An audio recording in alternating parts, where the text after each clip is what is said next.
Hi, Gary Merzinski here, and we're going to continue our work on Chapter 6 of the macroeconomy today. We're talking about unemployment, and in this segment, we're going to talk about different categories of unemployment, where people are unemployed for different kinds of reasons. And some of these kinds of unemployment you're always going to have in the economy, even during times of good prosperity. And so we'll also develop this idea of full employment. Full employment economically is not the same thing as 0% unemployment. You could never have 0% unemployment because you're always going to have some unemployed people. So let's take a look. First, there are the seasonally unemployed, and these are small numbers of people overall in our economy, but these are people who work in jobs or work in industries where there is seasonal demand for their product, usually a service. If you work at a ski resort, well, there is seasonal demand for, in the United States anyway, seasonal demand for ski resort services. If you work in a beach resort town, there is seasonal demand for travel and tourism of that sort, and so many jobs are seasonal. Some construction jobs are seasonal, and so if you work in these types of jobs, you're going to become unemployed every year at certain times of the year.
The structure of the demand for labor has changed either occupationally or geographically.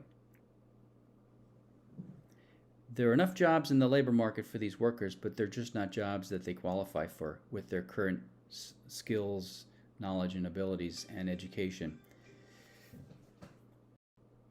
And here's an example.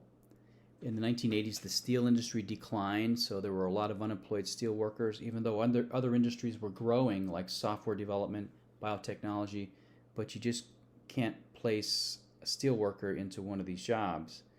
So they are structurally unemployed until they can become retrained, re-educated into other jobs that are available. And here's another example. The housing market collapsed in 2007. This was one of the causes of the Great Recession of 2008. We'll talk about this in Chapter 8. And you had a lot of unemployed workers in the construction trades out of work because there's no new construction when this kind of thing happens, even though there were available jobs in healthcare, financial services, and internet industries, and so on. So far we have the seasonally unemployed. That's a small percentage. There are the frictionally unemployed, people who are just needing time to find a job, people who are structurally unemployed, people who are unemployed because their industries declined or their professions are no longer as in demand or the jobs are moving around geographically. And then there are the cyclically unemployed. These are people who are unemployed because of the cycle of the economy. And so if there is a recession, there will be additional unemployment, cyclical unemployment, that gets added to frictional and structural. To give you an idea of, roughly speaking, how this would work, frictional unemployment accounts for about 2% unemployment rate. Structural unemployment accounts for about 2% unemployment rate. So even during times of prosperity, you'll have 4% unemployment rate. And then if it's a recession, you have an additional amount of cyclical unemployment. So at the worst part of the Great Recession of 2008 and 2009, and this was later in 2009, the unemployment rate reached 10%. Well, you can think of it this way. That was 2% frictional unemployed, 2% structurally unemployed, and 6% cyclically unemployed. And these are just rough estimates. Structural unemployment varies depending on the decade. There's more structural changes to our economy in some decades than others. So it's hard to, this just gives you an idea of how this would break down. This line graph shows you unemployment rates over time for the U.S. economy, beginning in 1900 through present day. And you can see for most of the years we've been a little bit above, a little bit or a little bit below 5%, kind of like as an average. When there's a recession, it goes up. So the exceptions to the a little bit above or below 5%, the Great Depression, where we peaked at 25%, and that is a huge unemployment rate. And you can see that the other bad thing about the Depression was it was lengthy. It was a whole 10 years. Really, it wasn't until our involvement in World War II that our unemployment rate dropped and our GDP started to go up. And you can see the recession 1981 to 1982, and then the corona pandemic. We had a spike in unemployment, but then it came down really quickly. Economists actually say that there's a danger to the unemployment rate getting too low. If it gets too far below 4%, for example, they say that it will cause inflation. And the reason for this, we'll explain this further once we've developed the aggregate supply and aggregate demand model at the end of Chapter 8. Then we can talk about causes of inflation. But just briefly, I can explain it this way. If there's increasing demand for products, but suppliers can't increase overall supply because they can't find new workers because they're already all employed, the unemployment rate is too low, then that's going to drive up prices. It's going to cause them to raise the prices of the products they're selling because they can't increase overall supply by hiring new workers and finding other productive resources because they're already fully employed, and that would cause inflation. This is something that was already being discussed just before the pandemic because we had an unemployment rate below 4% nationally. And the Federal Reserve was hinting that they might have to do something, monetary policy, which would be to raise interest rates. They never got that far, but it was at least being hinted at. And this is known as the inflationary flashpoint, when unemployment rate gets so low that it creates inflation in the economy. So 0% unemployment rate is not a realistic goal. What is a realistic goal for full employment? Well, most economists say about 4%. If you can get to 4% unemployment rate in an economy our size, and keep in mind we're a very large economy with 155 million workers, it's hard to do much better than 4%. Now, if you had a very small labor force, you might get closer to 0%. Maybe even just pick one area of the United States and consider that a small economy. You can do better than, maybe you get below 3%, maybe even below 2% in a small geographical area, but not our whole economy. And so, generally speaking, a nice round number, we usually say 4% unemployment rate. We'll consider that to be full employment. And so that will normally be the goal. Oh, and one more thing. The reason I said that frictional unemployment is about 2% unemployment rate and structural unemployment is about 2% unemployment rate, because they add up to 4%. And remember, those are the two types of unemployment that you'll always have in an economy, even when it's going very well. So there's your 4% unemployment rate. I mentioned a few slides ago that the unemployment rate spiked at the beginning of the pandemic. It did. This is the spring of 2020. This was a forced unemployment. So it was not caused by economic conditions. It was caused by an external event, the spread of the coronavirus. So this was the government closing down business operations to try to stop the spread of the coronavirus. In April 2020, this was the peak, 14.8%. The number of unemployed people that month, 23 million people. The month prior, 7 million. So there were more than 3 times the number of unemployed people in April than there were in March, 1 month earlier. That is amazing. The unemployment rate in February 2020, so this is before the coronavirus really started affecting our economy, the unemployment rate, 3.5%. That's February. March, it starts to happen, end of March, 4.4%. April, 14.8%. So in 2 months, we go from 3.5% to 14.8%. And then in May, it came down, and then came down steadily throughout the following almost 2 years. In May, it was 13.2%. June, it was 11%. By the end of 2020, December 2020, the unemployment rate was 6.7%. That's not too bad. And then by the end of the following year, this is the end of 2021, 3.9%. So if you're at or below 4%, that's considered pretty good. So we had, at least in terms of unemployment rate, recovered by the end of 2021. An economist would say that the reason unemployment is bad is because you are foregoing the opportunity to produce more GDP. You're not using all your productive resources. You're not finding a job for every one of your workers if you have unemployed people. If you did find work for them to do, you could be producing more GDP.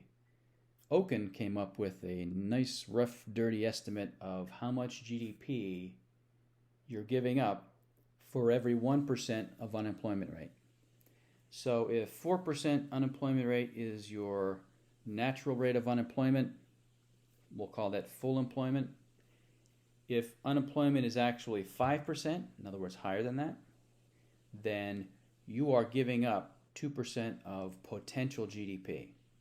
You should be producing 2% more GDP. If you can get that unemployment rate back down to 4%, GDP should go up by 2%.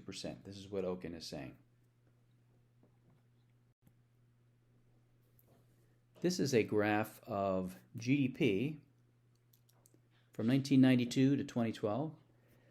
And you can see the blue graph is actual data, and then the red trend line is what's known as potential GDP. That's what GDP would have been each of those years if the unemployment rate was exactly 4%. So whenever the blue line is below the red line, that means unemployment rate must have been higher than 4%, and that caused extra a GDP gap and a negative GDP gap, and that is the GDP that is being foregone. So the tan shaded area is the GDP that you were losing because you had unemployment rate higher than 4%. There were a few periods where our unemployment rate was actually below 4%. This is the late 90s into the 2000s. There was actually a positive GDP gap. We were producing more than you would produce with a 4% unemployment rate because it was 3.7%, say. And so those are the good times. And you can see the Great Recession 2009 dropped down the big GDP gap, which then was sustained through, beyond the years that are represented on this graph. We had a 10-year recovery.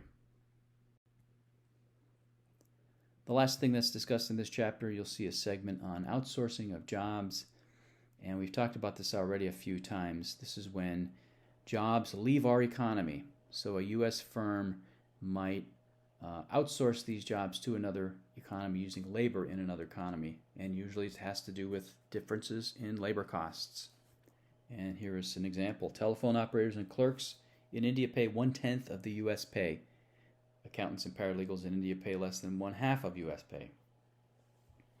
I'll tell you what, I think we're all thinking more about, as in the pandemic, more people are working from home, we start to think, wow, we really can do our jobs, in places other than at the office or at our place of work. We can do them in our homes. Well, this is making people think, well, why do they necessarily have to be done in the United States, right? I mean, if we can do them in our homes, they could be done in a different state or in a different country. And so we'll see if this has any effect on the number of outsourced jobs in our economy. Your text makes a point at the bottom of the slide of saying that the number of U.S. jobs that are outsourced in a year are actually quite small, and it says 300,000 per year. Yes, that is small, but that's deceiving to say that only 0.002% of U.S. jobs are outsourced in a year.